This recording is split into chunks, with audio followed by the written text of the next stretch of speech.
اللہ کے رسول فجر کی نماز پڑھا رہے ہیں، میں پیچھے نماز پڑھ رہا ہوں اور پہلی صف میں 21ویں نمبر پہ میں کھڑا ہوں۔ نبی کریم علیہ السلام نے نماز پڑھائی تو مزہ آ گیا۔ نماز کے بعد حضور نے غلاموں کی طرف رخ پھیرا، ایک کھجوروں کا ٹوکرا آیا، اللہ کے رسول کھجوریں نکال نکال کے تقسیم کرنے لگے۔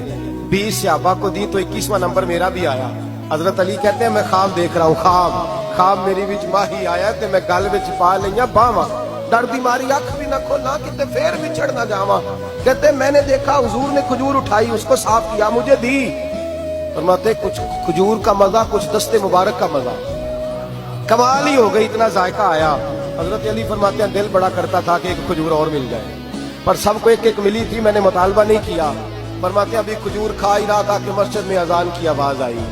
میرے دل سے ہوا نکلی کہ یار کبھی تو ٹھہر جاتا نا، تھوڑی دیر کبھی ٹھہر جاتا نا، ذرا ٹھہر جا مؤذن، میرا دل دہل رہا ہے، تو ذرا ٹھہر جاتا۔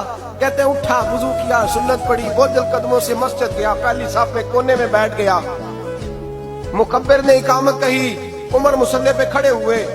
کہتے ہیں میں چونکا اس وقت جب عمر فاروق نے بھی وہی صورتیں شروع کر دی جو رات خواب میں رسول پاک نے پڑھی تھی۔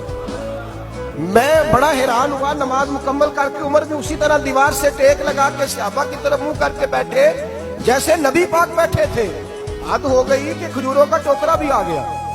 کہتے ہیں فاروق اعظم بانٹنے بھی لگے، 21واں نمبر میرا بھی لگ گیا۔ عمر نے کھجور دی تو ذائقہ بھی بڑا ہی آیا۔ حضرت علی شیر خدا فرماتے ہیں حضور سے تو ادب کی وجہ سے مانگ نہیں سکا تھا، عمر اپنا یار تھا۔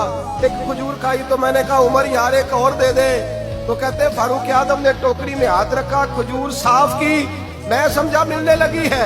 عمر نے صاف کر کے اٹھا کے دوسرے صحابی کو دے کے کہنے لگی علی چپ کر یار، اگر رات کو نبی پاک سے دوسری مانگتا تو میں بھی سویرے تجھے دوسری دے دے۔